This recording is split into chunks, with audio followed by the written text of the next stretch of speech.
Quelque chose vole votre paix. Silencieusement, constamment. Le commentaire d'un inconnu tombe mal et soudain toute votre journée bascule. Quelqu'un vous coupe la route et votre poitrine se serre avant même que vous ayez compris ce qui se passait.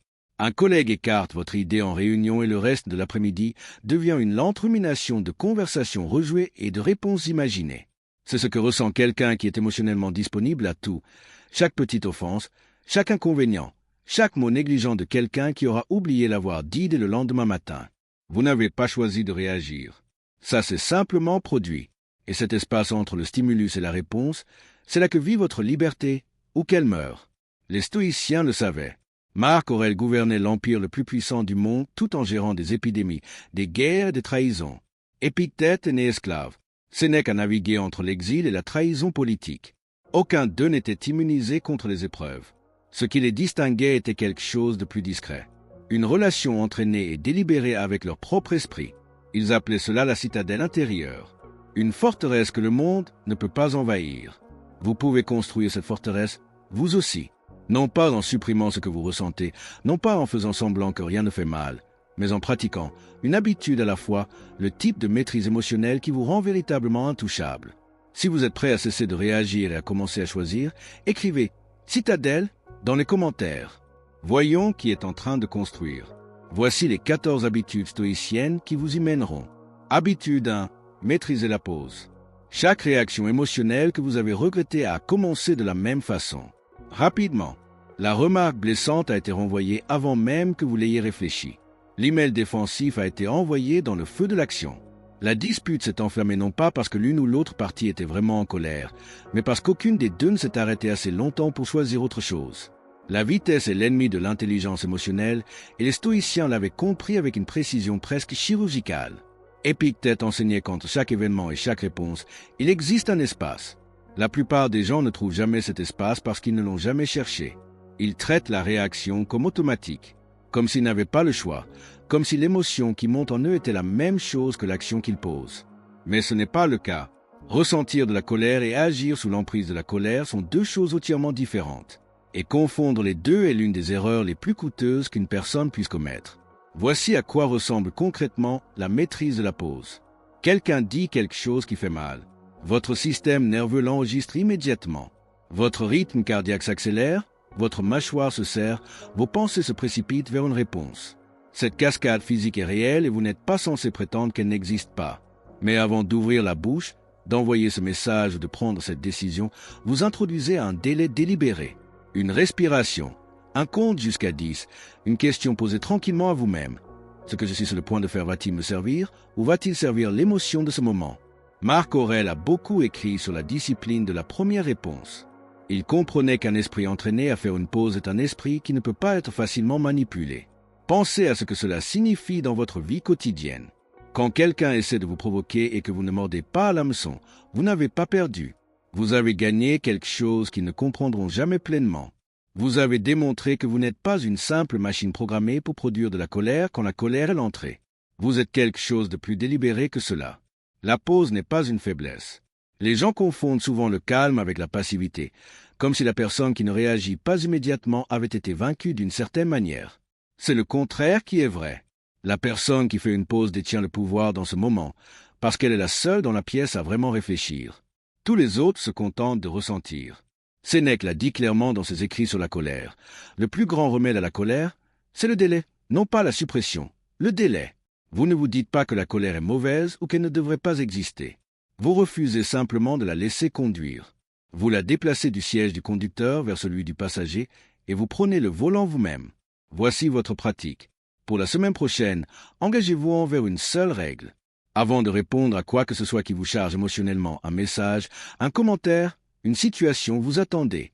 Même si ce n'est que 30 secondes, même si ce n'est qu'une respiration lente prise en regardant par une fenêtre. Vous entraînez votre système nerveux à reconnaître que la pause est disponible, qu'elle vous appartient, que personne ne peut vous l'enlever. Le monde vous lancera toujours des provocations. Les gens seront négligents, peu aimables et parfois délibérément cruels. Vous ne pouvez arrêter rien de tout cela. Ce que vous pouvez arrêter, c'est la reddition automatique de votre paix au moment où cela se produit. Cette pause est le premier bloc de pierre de votre citadelle intérieure. Et comme toute forteresse, Elle se construit un choix délibéré à la fois. Habitude 2. Séparez l'opinion du fait. La plupart des choses qui vous font mal ne sont pas réelles. C'est une phrase dérangeante, alors laissez-la s'installer un moment avant de la rejeter. Les situations sont réelles. Les personnes impliquées sont réelles. Mais la signification que vous attribuez à ces situations, l'histoire que vous vous racontez sur ce qui vient de se passer et ce que cela dit de vous, cette partie est entièrement construite. Et cette histoire construite est presque toujours ce qui cause les véritables dégâts. Épictète l'a dit avec sa franchise caractéristique. Les hommes ne sont pas troublés par les choses, mais par les opinions qu'ils ont des choses. Il a écrit cela il y a environ 2000 ans et cela reste l'une des intuitions les plus pratiquement utiles de toute l'histoire de la philosophie. Votre collègue n'a pas répondu à votre message et votre esprit écrit immédiatement une histoire sur le manque de respect, la dévalorisation ou le fait d'être délibérément ignoré. Votre partenaire semble distant un mardi soir, en quelques minutes vos pensées ont spiralé dans un territoire qui n'a rien à voir avec ce mardi soir. Un ami ne vous invite pas à quelque chose et soudain vous remettez en question toute l'amitié. Rien de tout cela n'est un fait. Tout cela est une interprétation. Et l'esprit non entraîné ne fait pas la différence. La pratique stoïcienne ici est trompeusement simple, mais véritablement difficile à exécuter. Vous apprenez à séparer l'événement brut de la signification que vous lui superposez. Les stoïciens appelaient cela la représentation objective, voir la chose telle qu'elle est réellement, dépouillée du récit émotionnel. Marc Aurèle pratiquait cela constamment, décrivant les objets et les événements dans leurs termes physiques les plus neutres comme moyen de dégonfler leur charge émotionnelle. Un banquet, écrivait-il, n'est que de la chair animale morte et du jus de raisin fermenté. Le glamour que nous y attachons est quelque chose que nous avons inventé. Supprimez l'histoire et vous supprimez le pouvoir. Vous pouvez appliquer cela dans tout moment de perturbation émotionnelle. Quelqu'un critique votre travail. Le fait brut est qu'une personne a exprimé une évaluation négative de quelque chose que vous avez créé. C'est tout. Tout le reste, l'hypothèse qu'elle vous estime moins en tant que personne, la peur qu'elle ait peut-être raison, la colère face à son ton, la honte qui tourbillonne derrière vos yeux, tout cela est éditorial. Vous l'avez écrit, et ce que vous avez écrit, vous pouvez le réécrire. Cela ne signifie pas que vous cessez de ressentir. Cela signifie que vous cessez de traiter chaque sentiment comme un rapporteur fiable de la réalité. Vos émotions sont des données précieuses, mais elles ne sont pas du journalisme objectif. Elles sont colorées par vos expériences passées, vos insécurités, vos espoirs et vos peurs. Quand vous l'oubliez, vous commencez à réagir à votre interprétation de la vie plutôt qu'à la vie elle-même. Et vous souffrirez toujours davantage dans cet écart que ce que les événements réels méritent. La pratique est la suivante. Quand quelque chose vous contrarie, faites une pause. Vous avez déjà appris cette habitude. Puis posez une deuxième question. Qu'est-ce qui s'est réellement passé ici? Sans mon histoire attachée, écrivez-le si nécessaire. Réduisez l'événement à sa description la plus neutre. Vous constaterez souvent que le fait brut est gérable. C'est l'histoire qui est insupportable. L'intouchabilité émotionnelle ne vous demande pas de cesser de vous soucier des choses. Elle vous demande de devenir un meilleur éditeur de votre propre esprit. Un éditeur qui connaît la différence entre ce qui est réel et ce qui a été écrit dans le feu d'un sentiment. Séparez l'opinion du fait et vous reprenez quelque chose que personne ne peut voler, votre interprétation de votre propre vie. Habitude 3. Pratiquez la visualisation négative. Celle-ci semble contre-intuitive. Dans une culture obsédée par la pensée positive, l'idée d'imaginer délibérément de mauvaises issues ressemble à une recette pour l'anxiété. Mais les stoïciens pratiquaient quelque chose qu'ils appelaient la premeditatio malorum, la préméditation des maux, et cela produisait non pas du pessimisme, mais un sentiment calme et presque inébranlable de gratitude et de préparation. Voici l'idée centrale. La plupart de votre souffrance émotionnelle ne vient pas de la chose difficile elle-même. Elle vient de l'écart entre ce que vous attendiez et ce que vous avez obtenu. Vous vous attendiez à ce que la conversation se passe bien, et ce n'était pas le cas. Vous vous attendiez à ce que le projet soit bien reçu, et ce n'était pas le cas. Vous attendiez à ce que la relation soit stable, et elle a changé. C'est dans cet écart entre l'attente et la réalité que vit la déception, que naît la frustration, que s'enracine l'anxiété. Et la solution stoïcienne est élégante, réduisez l'écart. Non pas en abaissant vos ambitions, non pas en devenant cynique, mais en passant quelques minutes tranquilles chaque jour à considérer, à vraiment vous asseoir avec la possibilité que les choses ne se passent peut-être pas comme prévu, que la réunion puisse mal se passer, que la personne que vous aimez ne soit peut-être pas toujours là, que le confort dont vous jouissez actuellement est temporaire, non pas pour catastrophiser, mais pour se familiariser, pour rendre la chose difficile moins choquante quand elle arrive et pour rendre le moment présent, où aucune de ces choses difficiles ne s'est encore produite, véritablement précieux. Sénèque a écrit à son ami Lucilius sur cette pratique avec une chaleur et un pragmatisme caractéristiques. Il décrivait le fait d'imaginer la perte de tout ce qu'il valorisait, non pas comme un exercice morbide, mais comme un moyen de se réveiller à ce qu'il possédait déjà. Quand vous vous asseyez vraiment avec l'impermanence de quelque chose que vous aimez, vous cessez de le tenir pour acquis. La tasse de café a meilleur goût quand vous avez passé 30 secondes à envisager que vous ne serez peut-être pas toujours là pour la boire. Le mardi ordinaire devient quelque chose qui vaut la peine d'être remarqué. Mais il y a un deuxième avantage, tout aussi puissant. Quand vous avez déjà mentalement répété un résultat difficile, il perd la capacité de vous prendre complètement par surprise. Les mauvaises nouvelles font toujours mal. Vous ne vous construisez pas une armure contre le sentiment, mais elles ne détruisent pas votre capacité à fonctionner. Vous y avez déjà été dans votre esprit. Vous savez que vous pouvez y survivre. Cette préfamiliarité n'est pas du pessimisme. C'est une préparation émotionnelle et c'est l'une des formes les plus anciennes de résilience psychologique que l'humanité ait découverte. Réfléchissez à l'endroit où cette pratique pourrait vous servir le plus en ce moment. Y a-t-il une situation dans votre vie où votre anxiété vient du refus de regarder une possibilité difficile? Y a-t-il une relation, un emploi, une situation de santé qui semble trop effrayante pour être mentalement abordée? Cet évitement ne vous protège pas. Il vous rend en fait plus fragile. Parce que lorsque la réalité se déplace éventuellement dans cette direction, comme elle le fait souvent, vous n'aurez aucune préparation du tout. Passez 5 minutes ce soir avec la vérité inconfortable. Asseyez-vous avec elle. Laissez votre esprit traverser le scénario sans fuir. Remarquez que vous pouvez penser à une chose difficile sans qu'elle vous brise.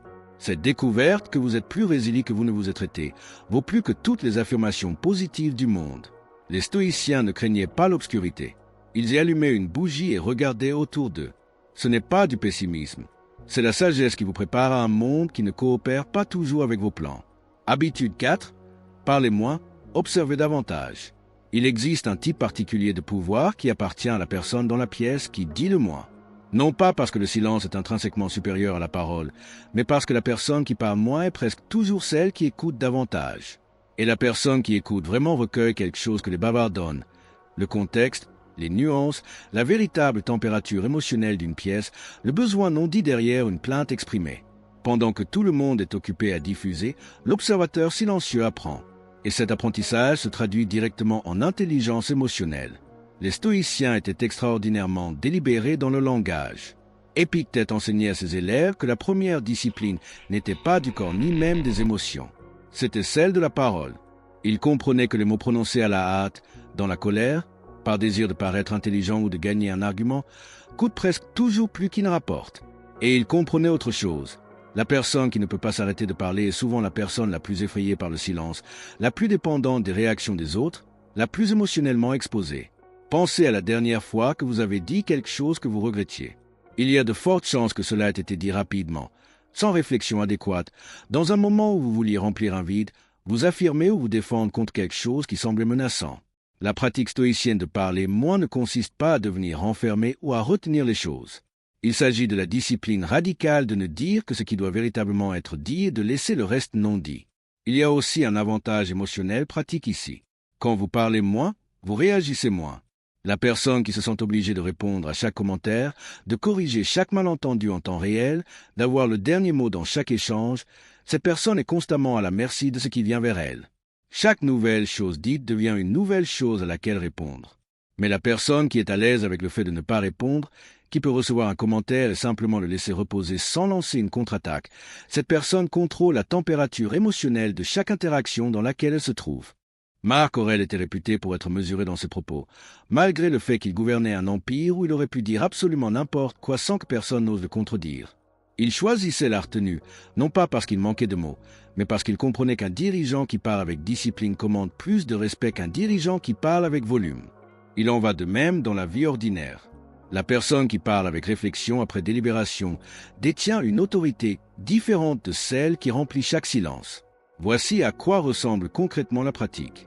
Dans votre prochaine conversation, surtout si elle a une charge émotionnelle, essayez ceci. Avant de parler, demandez-vous si ce que vous êtes sur le point de dire est vrai, nécessaire et bienveillant. Les trois ne sont pas toujours requis, mais passez vos mots à travers même un seul de ces filtres change ce qui en sort. Vous vous retrouverez à vous taire plus souvent que vous ne l'auriez prévu. Et dans ce silence, vous remarquerez des choses sur l'autre personne, sur vous-même, sur ce qui se passe réellement sous la surface de la conversation. Le monde récompense le bruit. Il confond le volume avec la confiance et le silence avec la faiblesse. Mais l'intouchabilité émotionnelle ne se construit pas par le bruit. Elle se construit dans les moments silencieux où vous choisissez l'observation plutôt que la réaction, l'écoute plutôt que la diffusion et la présence plutôt que la performance. Parlez moins, voyez plus, sachez plus. C'est une forme de pouvoir qui ne s'épuise jamais. Habitude 5. Assumez entièrement vos réactions. Voici une vérité inconfortable qui changera tout si vous la laissez faire.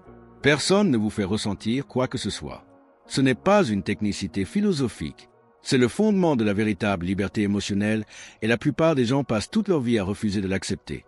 Parce que l'accepter signifie accepter quelque chose qu'ils préfèrent éviter, une responsabilité pleine et entière de leur propre état intérieur. Il est tellement plus facile de localiser la source de votre souffrance à l'extérieur de vous-même. Il m'a mis en colère. Elle a blessé mes sentiments. Cette situation m'a stressé. Le langage de la victimisation émotionnelle est omniprésent et il semble vrai parce que la connexion entre l'événement externe et le sentiment interne est si rapide, si automatique, si apparemment transparente qu'il semble que l'un cause l'autre. Mais ce n'est pas le cas. Entre l'événement et le sentiment, il y a toujours une pensée, un jugement, une interprétation. Et cette pensée vous appartient entièrement. Les stoïciens ont construit toute leur philosophie autour de cette seule reconnaissance. Épictète, qui a passé des années comme esclave, comprenait mieux que presque n'importe qui que les circonstances extérieures peuvent être brutales et hors de contrôle, mais il n'a jamais abandonné la seule chose qui lui restait, son jugement sur ces circonstances. Il enseignait que votre souffrance n'est pas causée par ce qui vous arrive, mais par ce que vous décidez que ce qui vous arrive signifie. Cela peut sembler abstrait. Ce ne l'est pas. Quand quelqu'un vous critique et que vous vous sentez blessé, c'est parce que quelque part dans votre esprit vous avez accepté la prémisse que leur critique pourrait être vraie, ou que leur opinion de vous compte plus que la vôtre, ou qu'être critiqué est menaçant d'une manière fondamentale.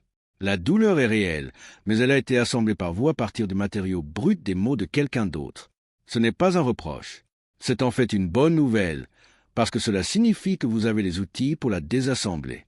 Assumer entièrement vos réactions ne signifie pas prétendre que vous ne les avez pas. Cela signifie abandonner l'habitude de les sous-traiter. Cela signifie abandonner le récit où d'autres personnes sont les auteurs de votre vie émotionnelle et où vous suivez simplement ce qu'ils écrivent. Cela signifie vous tenir dans votre propre expérience et dire avec une conviction sincère, non pas un détachement performatif. J'ai choisi cette réponse. Je peux choisir différemment. Le pouvoir pratique de cette habitude est énorme. Quand vous cessez de blâmer les personnes et les situations extérieures pour votre état émotionnel, vous cessez d'être à leur merci. Vous cessez d'avoir besoin qu'elles changent pour vous sentir mieux. Vous cessez d'attendre des excuses qui ne viendront peut-être jamais ou que les circonstances s'améliorent avant de vous accorder la paix. Vous reprenez les clés. C'est exactement ce que décrivait Marc Aurèle quand il écrivait sur la souveraineté de l'esprit. L'idée que l'esprit, correctement entraîné, ne peut pas être contraint à ressentir quoi que ce soit auquel il n'a pas consenti.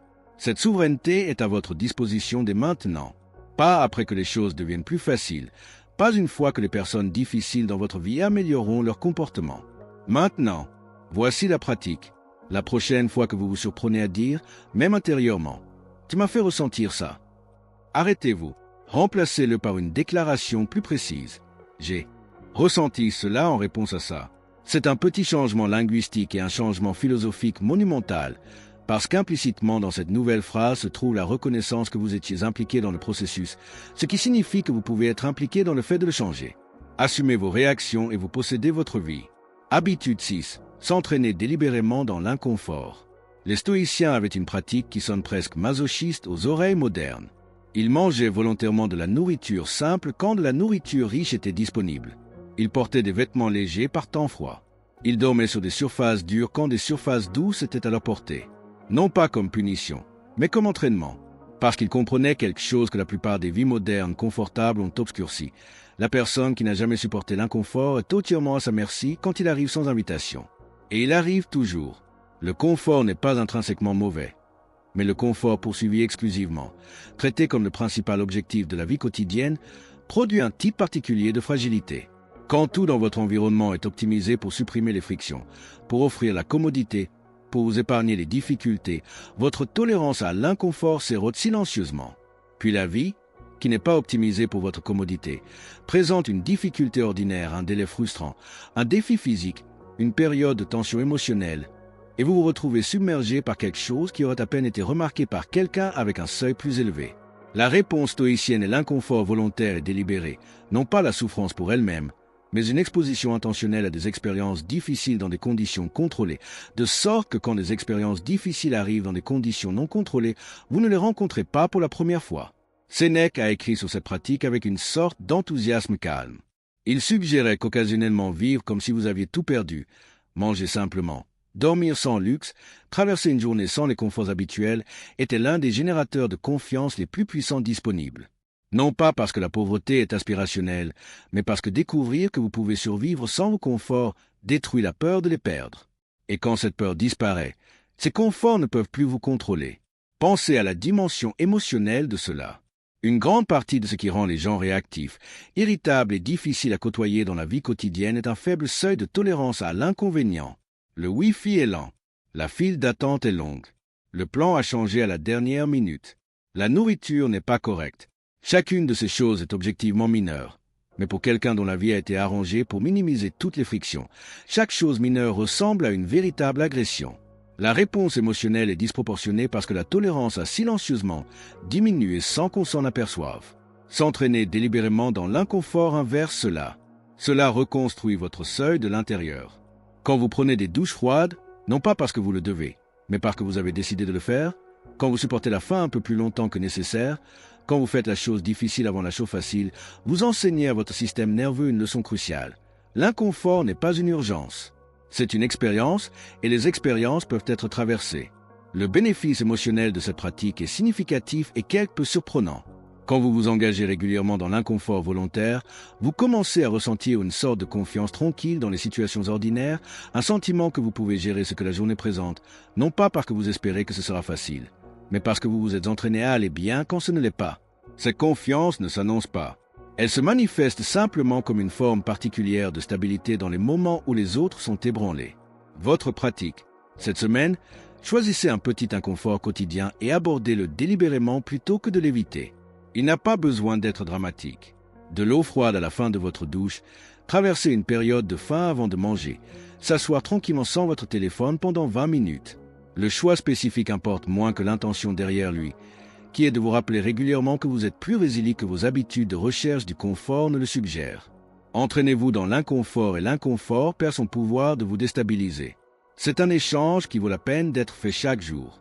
Habitude 7. Gardez la porte de votre esprit. Votre esprit a une porte. La plupart des gens la laissent grande ouverte. Tout y passe. Chaque information conçue pour indigner, chaque publication sur les réseaux sociaux conçue pour provoquer l'envie ou l'anxiété, chaque opinion de chaque personne qui ne vous a jamais rencontré et ne vous rencontrera jamais. Votre environnement mental est, pour la plupart des gens, un espace complètement non gardé. Et le monde moderne est devenu extraordinairement sophistiqué pour exploiter cette ouverture. Les algorithmes sont construits pour trouver le contenu le plus susceptible de vous déstabiliser émotionnellement et de vous le livrer directement et de façon répétée. Le cycle de l'actualité fonctionne sur le principe que la peur et la colère vous gardent devant votre écran. Vos fils d'actualité sont organisés, non pas par vous, mais par des systèmes optimisés pour l'engagement, non pas pour votre bien-être. Un attachement féroce et aimant à la première catégorie et une indifférence sincère, non pas performée, à la seconde. À quoi cela ressemble-t-il en pratique? Cela signifie faire un travail absolument excellent et relâcher l'attachement à la façon dont il est reçu. Cela signifie se soucier profondément de la qualité de vos relations tout en acceptant que vous ne pouvez pas contrôler si les gens choisissent de rester ou de partir. Cela signifie voter, plaider, se présenter, puis relâcher le résultat parce que les résultats impliquent d'autres personnes et des forces et des contingences qui existent entièrement en dehors de votre cercle. Cela signifie pleurer ce que vous perdez sans exiger que la perte n'ait pas eu lieu, parce qu'elle a eu lieu. Exiger le contraire est une conversation avec un mur. La liberté dans tout cela est réelle, mais elle nécessite une distinction subtile que les gens manquent souvent. Lâcher le contrôle n'est pas la même chose que ne pas se soucier. Les stoïciens n'étaient pas détachés à la manière de quelqu'un qui n'investit tout simplement pas dans la vie. Sénèque aimait profondément. Marc Aurèle pleurait la mort d'enfants qu'il adorait. Épictète se souciait passionnément d'enseigner. Ce qu'ils ont relâché était la revendication, l'insistance que le monde fonctionne selon leurs préférences. Ils participaient pleinement à la vie tout en la tenant avec des mains ouvertes plutôt qu'un poing serré. La conséquence émotionnelle de cette distinction est profonde. L'anxiété concerne presque toujours des choses à l'extérieur du cercle. Les résultats futurs, le comportement des autres, les circonstances hors de votre portée. Quand vous pratiquez sincèrement le fait de rediriger votre attention vers l'intérieur du cercle, l'anxiété perd la majeure partie de sa matière première. Ce qui reste est l'engagement, un engagement concentré énergique sur ce que vous pouvez réellement affecter. Et l'engagement ressemble à quelque chose d'entièrement différent de l'anxiété, même quand le sujet est le même. La pratique est la suivante. Chaque fois que vous remarquez une perturbation émotionnelle, faites une pause et posez une seule question. Est-ce à l'intérieur de mon cercle ou à l'extérieur? Si c'est à l'extérieur, vraiment à l'extérieur, non pas simplement difficile, mais véritablement au-delà de votre influence, vous pratiquez le lâcher-prise. Non pas en supprimant le sentiment, mais en redirigeant votre énergie loin du mur contre lequel vous vous êtes battu. Et si c'est à l'intérieur du cercle, vous agissez de façon décisive, sans la paralysie de vous inquiéter des résultats que vous ne pouvez pas contrôler.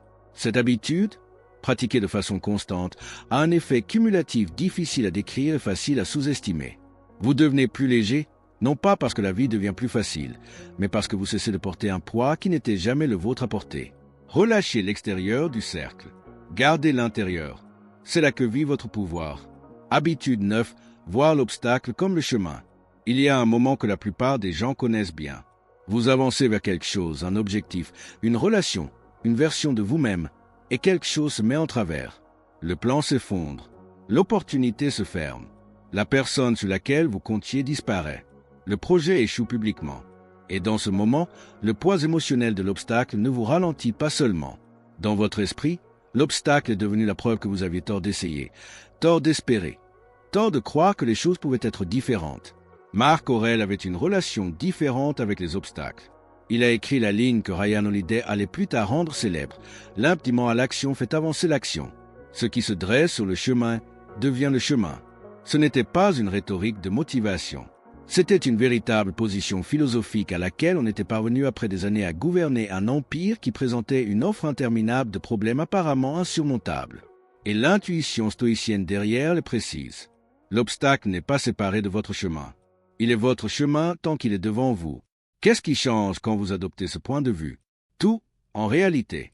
L'obstacle cesse d'être un signe que quelque chose a mal tourné et commence à être le terrain lui-même, le matériau spécifique, concret et inévitable avec lequel vous travaillez en ce moment. Et une fois qu'il devient le terrain, votre relation avec lui passe de la résistance à l'engagement. Vous cessez de vous battre contre le fait de l'obstacle et commencez à vous intéresser à ce qu'il exige de vous. Ce n'est pas de la positivité toxique habillée en vêtements stoïciens.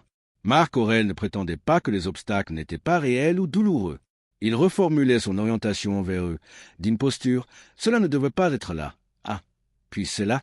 Que me demande-t-il » Cette reformulation est tout, parce que « cela ne devrait pas être là » produit du ressentiment, de la paralysie et de la souffrance. Que me demande-t-il produit de la créativité, de la résilience et souvent une croissance inattendue. Pensez aux difficultés les plus significatives que vous avez affrontées dans votre vie, non pas les triviales, mais les vraiment difficiles, celles qui vous ont coûté quelque chose de réel. Considérez maintenant qui vous êtes devenu en réponse à elles. Presque certainement, les compétences que vous avez développées, la clarté que vous avez acquise, la compassion que vous avez cultivée, la profondeur que vous portez, tout cela vient des choses difficiles, pas des choses faciles. Les périodes faciles de la vie sont confortables, mais elles sont rarement les périodes où vous devenez quelqu'un de nouveau. Les stoïciens n'étaient pas des masochistes cherchant la souffrance comme une fin en soi, mais ils reconnaissaient que la tentative de vivre une vie sans obstacle est non seulement impossible, elle produit exactement le contraire de la sécurité qu'elle promet. Une vie sans défi produit une personne sans résilience. Et une personne sans résilience est quelqu'un à qui une mauvaise journée suffit pour s'effondrer. Le changement émotionnel que cette habitude produit est puissant. Vous cessez de redouter la difficulté. Non pas parce que la difficulté n'est pas difficile, mais parce que vous avez changé votre compréhension de ce que la difficulté signifie. Cela ne veut pas dire que quelque chose s'est mal passé. Cela signifie que quelque chose vous est demandé et vous avez décidé délibérément de répondre à cette demande. Votre pratique est la suivante. La prochaine fois que vous rencontrez un obstacle, grand ou petit, résistez au premier réflexe, qui est de le considérer comme une interférence. Demandez-vous plutôt, si cet obstacle est le chemin en ce moment, quelle est la prochaine bonne étape? Vous n'avez pas besoin d'aimer l'obstacle. Vous n'avez pas besoin d'être reconnaissant de son existence. Vous avez juste besoin de vous y engager plutôt que de le ressentir avec amertume. Le chemin à suivre passe presque jamais autour de la difficulté. Il passe à travers elle et il en a toujours été ainsi. Habitude 10. Pratiquer la réflexion quotidienne. La journée non examinée est une journée vécue en mode automatique. Et le mode automatique est l'ennemi de la maîtrise émotionnelle. Marc Aurèle a écrit les méditations non pas pour la publication, non pas pour la postérité, mais pour lui-même. Chaque matin, ou dans le calme d'un soir, il s'asseyait avec sa propre pensée. Il examinait ses réactions de la veille. Il notait où il était tombé en deçà de ses propres idéaux. Il se rappelait les principes stoïciens qu'il s'était engagé à pratiquer. Et puis il recommençait le lendemain et le jour d'après, pendant des années. Ce que nous lisons maintenant comme l'un des textes philosophiques les plus profonds de l'histoire humaine était, dans sa forme originale, un journal personnel d'auto-examen continu. Un homme se tenant responsable envers son meilleur moi, un jour à la fois. La pratique stoïcienne de la réflexion quotidienne a deux mouvements, la préparation du matin et la revue du soir. Le matin est tourné vers l'avenir. Avant que le chaos de la journée n'arrive, vous passez quelques minutes à vous y préparer mentalement. Vous anticipez les difficultés que vous êtes susceptible de rencontrer. Vous vous rappelez vos valeurs et vos intentions. Vous pratiquez brièvement la visualisation négative que vous avez apprise plus tôt, de sorte que si les choses ne se passent pas comme prévu, vous vous êtes déjà orienté vers cette possibilité. Cette pratique matinale fait la différence entre entrer dans votre journée avec intention et y trébucher réactivement. La revue du soir est tournée vers le passé. Vous posez 3 questions qu'Épictète et Sénèque mentionnaient tous deux dans leurs écrits. Où ai-je échoué aujourd'hui? Où ai-je bien fait? Que aurais-je pu faire différemment? Ce n'est pas de l'autoflagellation. Le ton est investigatif, non pas punitif. Le ton d'une personne curieuse examinant des preuves, non pas d'un juge sévère rendant des verdicts. Vous cherchez des schémas? Où votre réactivité émotionnelle a-t-elle tendance à se manifester? Quel type de situation vous déstabilise constamment? Quels déclencheurs continuez-vous à rencontrer et avec lesquels vous n'avez pas encore travaillé délibérément? Avec le temps, cette pratique produit quelque chose de remarquable. Vous développez une carte de plus en plus détaillée de votre propre paysage émotionnel. Vous commencez à vous connaître, non pas de la façon vague et abstraite que la plupart des gens entendent quand ils utilisent cette expression, mais de manière spécifique. Vous savez quelles situations ont tendance à vous rendre défensif. Vous savez quel type de personne vous irrite régulièrement et pourquoi. Vous savez où vous avez une véritable force et où vous avez une fragilité non examinée. Et la connaissance de ce territoire est le début de la maîtrise sur lui. Il y a un autre avantage moins souvent discuté. La réflexion quotidienne crée un sentiment de continuité et d'intentionnalité à travers vos journées. Sans elle, les jours se confondent les uns dans les autres. Vous réagissez, vous récupérez, vous réagissez à nouveau, sans jamais prendre assez de recul pour voir le schéma. Avec elle, vous commencez à vivre votre vie comme un projet dans lequel vous vous engagez activement à façonner, plutôt que comme une série d'événements qui vous arrivent. Ce changement de perspective de récepteur passif à hauteur active de votre propre caractère est en soi une forme de liberté émotionnelle. La pratique n'a pas besoin d'être élaborée. 10 minutes suffisent. Un petit carnet, 3 questions le matin. Qu'est-ce que j'ai l'intention de faire aujourd'hui? Quelles difficultés pourrais-je rencontrer? Qu'est-ce que je valorise? Et 3 questions le soir. Où ai-je échoué? Où ai-je bien fait? Que aurais-je fait différemment? Vous ne cherchez pas la perfection. Vous cherchez la conscience. Parce que la conscience spécifique, honnête, constante, est la condition préalable à tout changement réel. La personne qui réfléchit chaque jour devient quelqu'un de différent, tranquillement et de façon cumulative, au fil des mois et des années. Elle devient quelqu'un qui se connaît. Et dans cette connaissance de soi, il y a une forme de liberté qu'aucune circonstance extérieure ne peut toucher. Habitude 11. Éliminer le besoin d'approbation. Il existe une tyrannie tranquille sous laquelle la plupart des gens vivent chaque jour et l'ont tellement acceptée qu'ils ne la remarquent presque plus. C'est la tyrannie d'avoir besoin d'être approuvé par les amis, la famille, les collègues, les inconnus sur Internet, le public imaginaire qui semble observer et juger chaque choix que vous faites.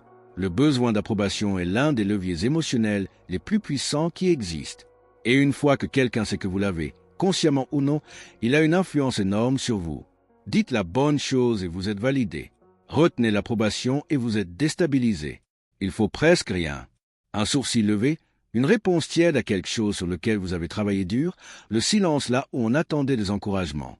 Si votre équilibre émotionnel dépend d'un apport constant de rétroaction positive du monde extérieur, vous n'êtes, par définition, jamais en sécurité, parce que cet apport sera toujours inconstant, imprévisible et souvent retiré exactement au mauvais moment. Marc Aurèle était profondément conscient de ce piège. Il écrivait sur la séduction de la louange avec une méfiance sincère. Non pas parce qu'il pensait que les gens étaient malveillants en l'offrant, mais parce qu'il voyait facilement comment le désir de louange pouvait corrompre le jugement, déformer les décisions et finalement voler à une personne sa capacité d'agir à partir de ses propres valeurs plutôt que des préférences du public. Il se demandait régulièrement « Est-ce que je fais cela parce que c'est juste ou parce que cela sera applaudi ?» L'écart entre ces deux motivations est l'endroit où le caractère vit ou s'érode. Épictète était caractéristiquement direct. Il enseignait que la personne qui cherche l'approbation a remis sa liberté à quiconque est en mesure de l'accorder ou de la retenir. Et ce n'est pas une position qu'un stoïcien, ou quiconque valorise sa propre souveraineté, devrait jamais occuper volontairement. Éliminer le besoin d'approbation ne signifie pas devenir indifférent au retour ou négligent dans les relations. Il y a une distinction cruciale, ici qui vaut la peine d'être examinée. La rétroaction est utile. Elle vous donne des informations sur la façon dont vos actions sont perçues, où vous pourriez vous améliorer, quel effet vous avez dans le monde. Mais la rétroaction est très différente de la validation. Vous pouvez prendre en compte la rétroaction, vraiment l'écouter, la peser sérieusement et la laisser informer votre réflexion, sans avoir besoin qu'elle soit positive pour vous sentir bien.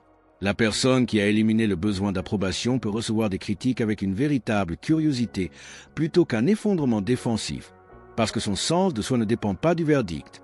Cette distinction change la façon dont vous opérez dans tous les domaines de la vie. Vous écrivez le projet en lequel vous croyez, non pas celui qui est le plus susceptible d'être loué. Vous dites la vérité lors de la réunion, plutôt que la version de la vérité que vous pensez que la salle veut entendre. Vous faites le choix qui s'aligne sur vos valeurs, même surtout quand il ne sera pas compris par tout le monde autour de vous. Et vous faites tout cela à partir d'un lieu de véritable sécurité, plutôt que de défis performatifs. Comment construire cela ? Les stoïciens suggéraient une pratique d'agir régulièrement de petites façons qui ne portent aucune récompense externe. Faire le bien discrètement, sans annonce. Contribuer sans crédit. Choisir l'intégrité dans des moments où personne ne regarde et où personne ne le saura jamais. Chacun de ces choix discrets et non témoignés construit quelque chose que la recherche d'approbation ne peut jamais faire. Un sens de soi qui est véritablement auto-alimenté.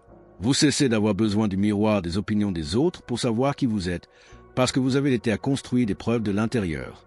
L'approbation du monde est une monnaie qui s'apprécie et se déprécie constamment et sans avertissement. Construisez votre sens de soi dessus et vous passerez toute votre vie à vous inquiéter du taux de change. Construisez-le sur vos propres valeurs, vos propres actions, votre propre caractère, et il devient quelque chose que personne ne peut dévaluer. Cette sécurité est à vous. Elle a toujours été à vous. Vous deviez juste cesser de la chercher au mauvais endroit. Habitude 12. Répondre à la colère par le silence. La colère veut de la compagnie. Elle se tend vers vous, étant une invitation et attend. Et la plupart des gens acceptent sans réfléchir parce que l'attraction est si immédiate, si chimiquement convaincante que refuser semble presque contre nature. Quelqu'un est en colère contre vous. Votre corps veut répondre de même. Quelqu'un attaque. Chaque instinct dit « défends-toi », contre-attaque, escalade. La logique émotionnelle semble irréfutable. Combattre le feu par le feu. Mais les stoïciens ont observé quelque chose que l'expérience confirme. La colère ne résout presque jamais le problème qu'il a causé. Elle l'amplifie. Elle ajoute du bruit à une situation déjà bruyante. Elle donne à la personne qui vous provoque exactement ce qu'elle cherchait. Votre agitation, votre perte de sang-froid, la preuve qu'elle a la capacité de vous émouvoir. Et dans cette preuve, elle trouve son pouvoir. Sénèque a consacré un essai entier à la colère. De Ira sur la colère.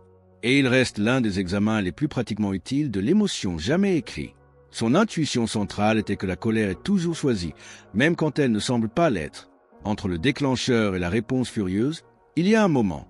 Bref, presque imperceptible au début, mais extensible avec la pratique, où un choix différent est disponible. Et le choix le plus puissant, selon Sénèque, est presque toujours le silence. Non pas le silence froid et hostile qui est lui-même une forme d'agression. Non pas le retrait passif-agressif qui communique le mépris sans mots, mais le véritable silence. Le silence d'une personne qui a décidé que ce moment ne nécessite pas sa participation émotionnelle. Le silence qui dit, sans rien dire, « Je vois ce que vous faites et je ne vais pas le faire avec vous ». Pensez à ce qui se passe dans une dispute quand une personne cesse d'escalader. Toute la dynamique change. Une dispute nécessite deux participants prêts à escalader. Retirez en un et elle s'effondre.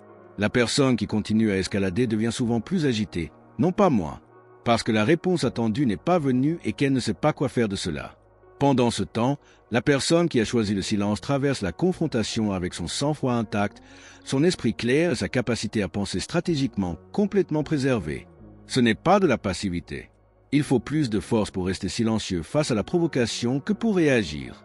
N'importe qui peut réagir. La réaction est involontaire ou presque. Mais choisir le silence dans un moment de colère est un acte délibéré de volonté. Et comme tout acte délibéré répété de façon constante, il construit quelque chose de permanent dans votre caractère. Marc Aurèle décrivait la rencontre avec des personnes déraisonnables avec une posture intérieure particulière. Cette personne fait de son mieux avec ce qu'elle a. Sa colère lui appartient, pas à moi. Cette reformulation, ce changement subtil mais significatif dans la façon dont vous comprenez la colère de quelqu'un d'autre, facilite sa réception sans l'absorber. Leur frustration est une information sur leur état intérieur, pas nécessairement un verdict sur le vôtre. La pratique a également une composante physique. Quand vous sentez la colère monter en réponse à la colère de quelqu'un d'autre, l'intervention la plus rapide disponible est physiologique. Respirez lentement, délibérément, par le nez et par la bouche. Votre rythme cardiaque commencera à baisser. Votre cortex préfrontal, la partie de votre cerveau responsable de la pensée rationnelle, se remettra en ligne. Et à partir de cet endroit légèrement plus calme, vous pouvez choisir votre réponse plutôt que de simplement la livrer. Répondez à la colère par le silence et vous découvrez quelque chose qui change chaque relation difficile que vous aurez jamais. Vous ne pouvez pas être contrôlé par quelqu'un dont vous refusez l'appât. L'hameçon ne peut vous attraper que si vous mordez. Restez silencieux, restez lucide, restez vous-même. La personne qui crie vous montre exactement ce qu'elle n'a pas pu gérer. La personne qui reste calme vous montre exactement ce qu'elle a construit. Laissez-les voir ce que vous avez construit. Vous l'avez mérité. Habitude 13. Embrassez l'amor fati. Il y a une expression latine qui se trouve au cœur même de la philosophie stoïcienne. Amor fati. Elle se traduit approximativement par amour du destin. Et quand vous la rencontrez pour la première fois, elle peut sembler soit belle, soit exaspérante, selon où vous en êtes dans la vie en ce moment. Parce qu'aimer son destin semble sans complication quand les choses vont bien. Cela semble presque pervers quand ce n'est pas le cas. Les stoïciens n'étaient pas des romantiques naïfs. Ils ne suggéraient pas que chaque chose douloureuse qui vous arrive est secrètement merveilleuse, que la perte n'est pas une perte, que l'échec est en réalité un succès déguisé, ou n'importe lequel des autres euphémismes qui s'attachent à cette idée quand elle est traitée avec négligence. Ce qu'il voulait dire était quelque chose de plus précis et de plus exigeant que cela. Il voulait dire que tout ce qui s'est déjà passé est maintenant fixé, permanent, immuable. Et la seule question qui reste est de savoir quelle relation vous aurez avec cette réalité fixée. Une relation de résistance et de ressentiment, ou une relation d'acceptation et d'avancement. La résistance à ce qui s'est déjà produit est l'une des habitudes émotionnelles les plus coûteuses qu'une personne puisse maintenir. Elle ne change pas ce qui s'est passé. Elle ne le défait pas, ne l'adoucit pas et ne le rend pas plus équitable. Elle consume simplement votre énergie présente dans une guerre avec le passé.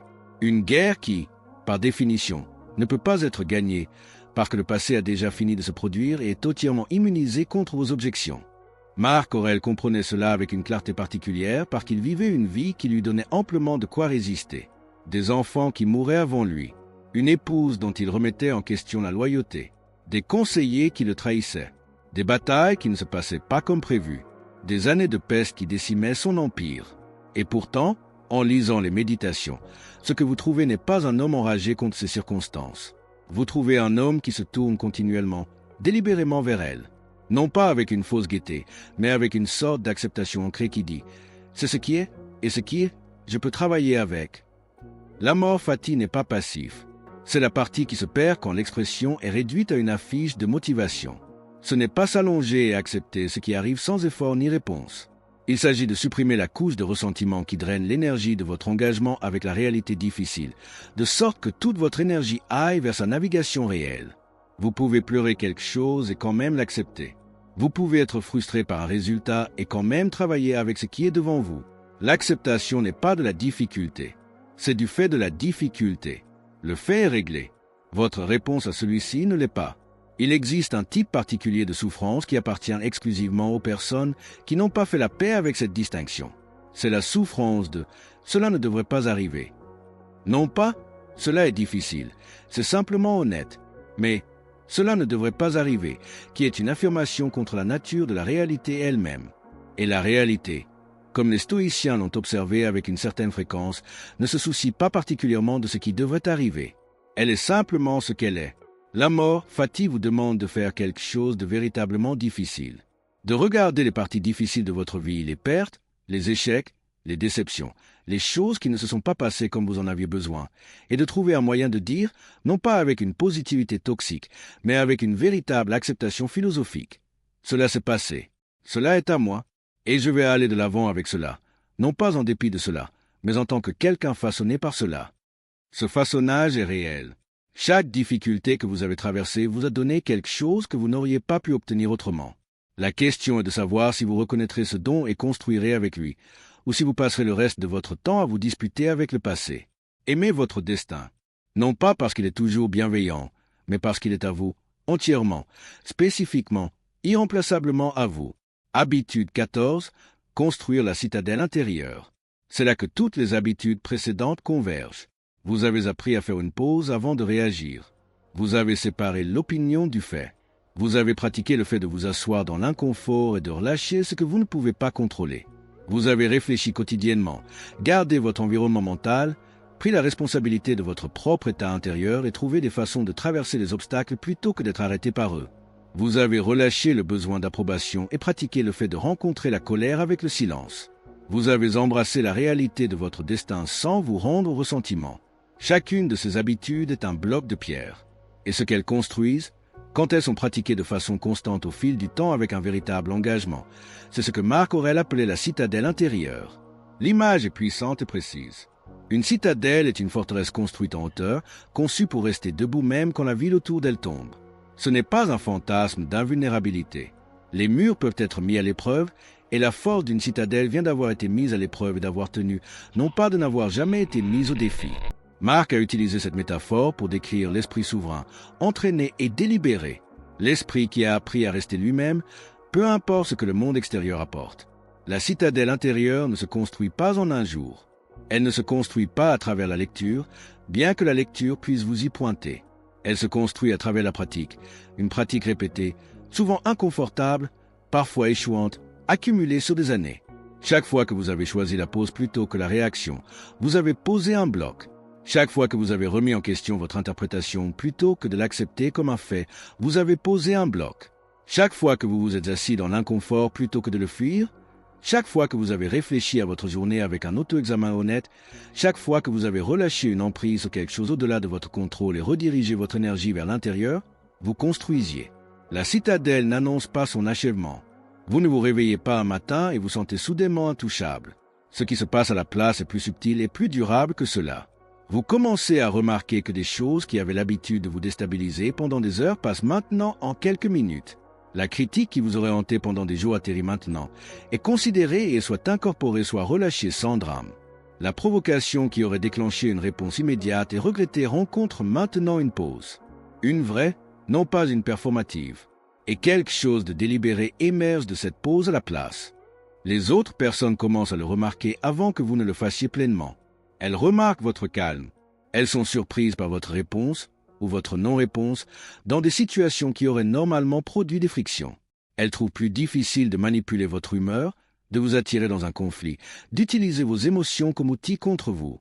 Et dans cette difficulté qu'elles rencontrent, vous pouvez voir les murs de votre citadelle. C'est ce que signifie réellement l'intouchabilité émotionnelle, non pas l'absence de sentiments. Les stoïciens ressentaient tout et ils en étaient honnêtes. Marc Aurèle pleurait. Sénèque avait peur. Épictète ressentait le poids de son histoire. Mais il ressentait depuis l'intérieur d'une structure qui tenait. Leurs sentiments étaient des événements à l'intérieur de la citadelle, réels, reconnus, traversés. Non pas des forces qui franchissaient les murs et prenaient le contrôle de la ville. Cette structure est à votre disposition. Elle a toujours été à votre disposition. La philosophie est ancienne, mais la pratique est immédiate. Elle commence avec le prochain moment de provocation, la prochaine émotion difficile, la prochaine impulsion de réagir avant d'avoir choisi. Vous n'êtes pas à la merci de vos circonstances. Vous ne l'avez jamais été. Vous attendiez simplement de le comprendre et de commencer à construire en conséquence. La citadelle intérieure s'élève un choix délibéré à la fois. Chaque choix que vous faites à partir de ce moment est un bloc. Choisissez sagement, de façon constante et avec la confiance tranquille de quelqu'un qui comprend ce qu'il construit et pourquoi cela compte plus que presque tout ce sur quoi vous pourriez passer votre temps. Construisez la citadelle. Protégez ce qui vaut la peine d'être protégé. C'est la dernière habitude stoïcienne. Et c'est celle qui rend toutes les autres permanentes. Vous avez commencé cette vidéo dans un monde conçu pour vous provoquer. Ce monde n'a pas changé. Les provocations sont toujours là.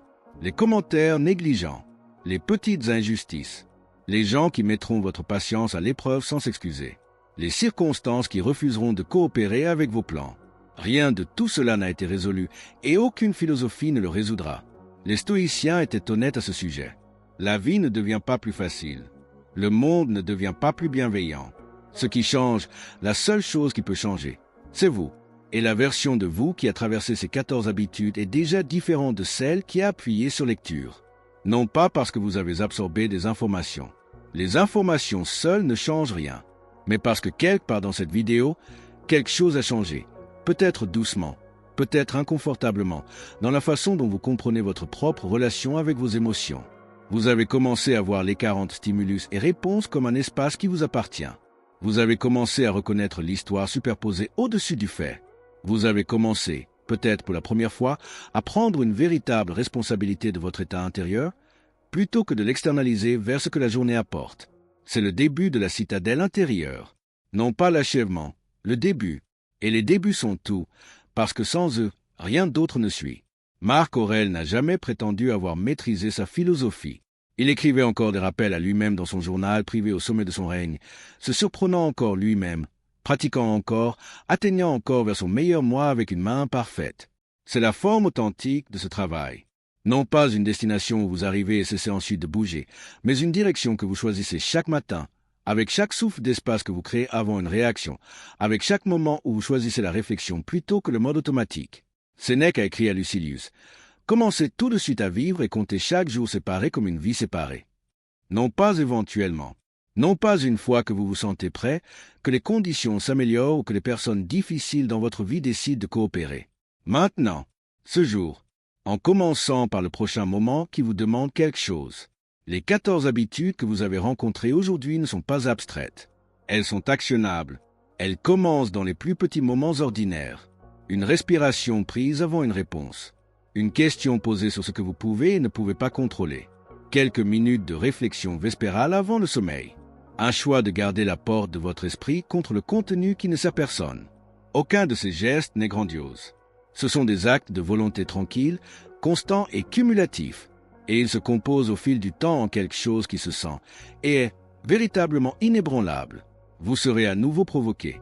Vous ressentirez de la colère, de la frustration, de l'anxiété et de la déception. Parce que vous êtes humain et que ce sont des expériences humaines. Et les stoïciens ne vous ont jamais demandé d'être autrement. Ce qu'ils ont demandé, ce que cette vidéo a demandé, c'est simplement que vous ne vous rendiez pas à ces émotions quand elles arrivent, que vous les rencontriez avec les outils que vous avez été en train de construire, que vous vous souveniez dans le moment difficile que votre réponse est toujours à vous de choisir. Le monde continuera à vous tester. Laissez-le faire. Vous construisez quelque chose qui peut résister au test. Vous construisez la citadelle intérieure. Un choix délibéré, une pause pratiquée, une réflexion honnête à la fois. Elle tient, vous tenez. Maintenant, allez construire. Si quelque chose dans cette vidéo a changé quelque chose en vous, faites-le moi savoir ci-dessous. Je choisis le calme. Et abonnez-vous à Stoic Mode et appuyez sur la cloche de notification parce que le travail que nous faisons ici ne fait que s'approfondir. Merci d'avoir regardé. Restez inébranlable.